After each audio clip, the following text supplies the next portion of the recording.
Kargil porter जिंदाबाद। हमारी मांगे पूरी करो। हमारी मांगे पूरी करो। हम क्या चाहते हैं? इंसाफ के आगे झुकना पड़ेगा। इंसाफ के आगे झुकना पड़ेगा। इंसाफ के आगे झुकना पड़ेगा। कारगिल पोर्टर जिंदाबाद। कारगिल पोर्टर जिंदाबाद। कारगिल पोर्टर जिंदाबाद। कारगिल पोर्टर जिंदाबाद। हमारी मांगे पूरी करो। हमारी मांगे पूरी करो। कारगिल पोर्टर जिंदाबाद। कारगिल पोर्टर जिंदाबाद। हमारी मांगे पूरी करो। हमारी मांगे पूरी करो। हमारी मांगे पूरी करो। कारगिल पोर्टर जिंदाबाद। कारगिल पोर्टर जिंदाबाद। कारगिल पोर्टर जिंदाबाद। कारगिल पोर्टर जिंदाबाद। हमारी मांगे पूरी करो। हमारी मांगे पूरी करो। हम क्या चाहते हैं? इंसाफ के आगे झुकना पड़ेगा। इंसाफ के आगे झुकना पड़ेगा। इंसाफ के आगे झुकना पड़ेगा। हमारी मांगे पूरी करो। हमारी मांगे पूरी करो। कारगिल पोर्टर जिंदाबाद। कारगिल पोर्टर जिंदाबाद। कारगिल पोर्टर जिंदाबाद। हमारी मांगे पूरी करो। जी क्या कहना चाहते हैं? जी सर आज ये प्रदर्शन आप कर रहे हैं, किस वजह से रख रहे हैं और क्या मांगे हैं, क्या डिमांड्स हैं? सर मेरा नाम है केवल कृष्ण, मैं डिस्ट्रिक्ट कठुआ का पोर्टर यूनियन का प्रेसिडेंट हूँ। पोर्टर यूनियन का प्रेसिडेंट हूँ सर। मेरा कहने का मतलब ये है, अभी कारगिल विजय दिवस को 24 साल होने जा रहे हैं, तो मैं ये गवर्नमेंट से पूछना चाहता हूँ कि जिनकी वजह से ये कारगिल ऑपरेशन विजय हुआ, आज वो लोग 24 सालों से सड़कों पे धरना प्रदर्शन कर रहे हैं और उनके लिए गवर्नमेंट ने कुछ भी नहीं सोचा। और दिल्ली से बड़े बड़े लीडर आ जाते हैं जहाज़ों में बैठ के कारगिल ऑपरेशन विजय मनाने के लिए, पर जिनकी वजह से ये कारगिल ऑपरेशन विजय हुआ था वो लोग आज रोडों पे हैं। उनका ये हाल है, उनका ये हाल है। हमारा क्या कसूर है? हम लोग उस जंग से जीवित आ गए थे, हमारा ये कसूर है। मैं सरकार से कहना चाहता हूँ कि सरकारों ने बोला था कि जम्मू कश्मीर में कोई भी भर्ती आएगी, सबसे पहले फर्स्ट अपॉइंटमेंट आप लोगों को दी जाएगी। आज मैं सरकार से पूछना चाहता हूँ कि 24 साल में आपने कोई भर्ती नहीं करी। जो हमारे साथ साथी उस जंग में शहीद हुए, उनके परिवार वालों को आपने बेनिफिट दिया, उनको पैसा दिया, उनको जॉब पे रखा। इन लोगों का क्या कसूर है? ये लोग उस बार से जीवित आ गए थे, इनका ये कसूर है। हम कोर्टों में भी हमने पूरा पैसा बर्बाद कर दिया, अभी तो हमारे पास कुछ बचा नहीं है।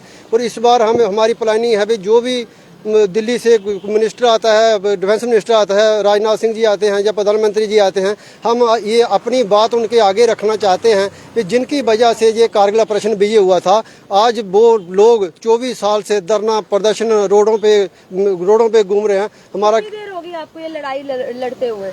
मैडम जी हमें 24 साल हो गया इस लड़ाई को लड़ते हुए। मेरे पास पूरी अखबार की कटिंग पड़ी हुई है, मैं आपको दिखाता हूँ।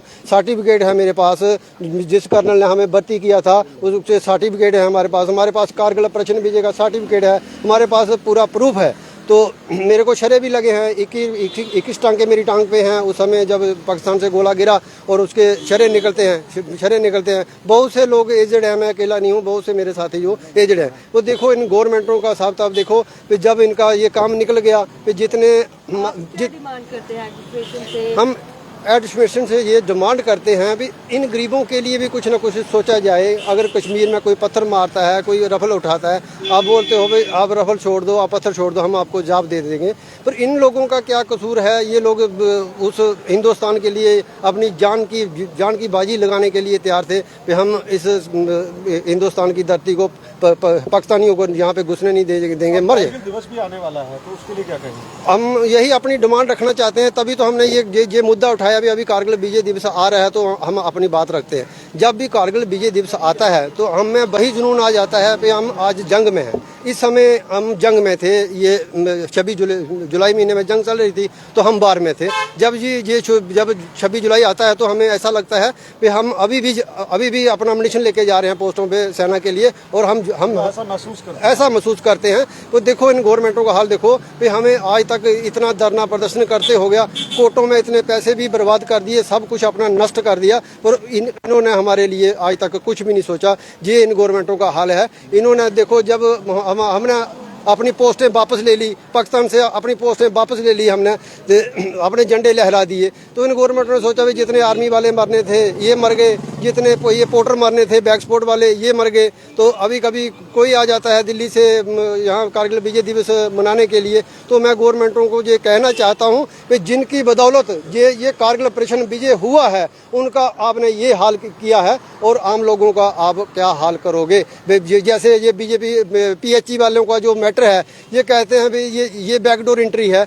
तो मैं गवर्नमेंट को पूछना चाहता हूँ कि जब ये भर्ती हुई थी, जब ये इनकी PHE वालों की तो बैकडोर एंट्री है, जब ये भर्ती हुई थी हमारी इन पोर्टरों की, हमें ऊपर टॉप पे लिया गया था, तो तब भी बीजेपी की सरकार थी और आज भी बीजेपी की सरकार है। तो PHE वालों की तो बैकडोर एंट्री होगी, इनकी कौन सी बैकडोर एंट्री है? अगर फौज ने ही ये जंग जीतनी थी तो हमें भर्ती करके वहां पे क्यों पहुंचाया गया था? तो ये आर्मी वाले ही जीत लेते तो हम अपने हक के लिए लड़ रहे हैं, मर रहे हैं। पे इन गरीबों को कुछ ना कुछ दिया जाए, जहाँ तो इनको पेंशन दी जाए, जहाँ इनका पिछला बकाया दिया जाए, जहाँ जो इनकी जॉब बचती है, किसी की 4 साल है, किसी की 5 साल है, किसी की 10 साल है, वो इनको दी जाए। जब हिंदुस्तान को जरूरत थी हमने साथ दिया, आज हमें जरूरत है इन गरीबों को हिंदुस्तान की। और ये हिंदुस्तान की गवर्नमेंट, जो हमारे जम्मू के बीजेपी के लीडर, सबको मालूम है किसी ने भी इस मुद्दे को नहीं उठाया और किसी ने भी इनको इंसाफ नहीं दिलवाया। मेरी यही प्रधानमंत्री से अपील है, अगर इस बार आप कारगिल विजय दिवस मनाने आते हैं हमारे जम्मू कश्मीर में, तो मेरी आपसे रिक्वेस्ट है कि इनके बारे में कुछ ना कुछ करके जाइए। जहाँ तो इनको पेंशन दीजिए, जहाँ इनको पिछला बकाया दीजिए, और जहाँ इनको जो इनकी जॉब बचती है वो इनको दे के जाइए। नहीं तो आने वाले इलेक्शन में यहाँ का जो सिस्टम होगा बहुत ही भयंकर होगा। ये मेरी प्रधानमंत्री से रिक्वेस्ट है।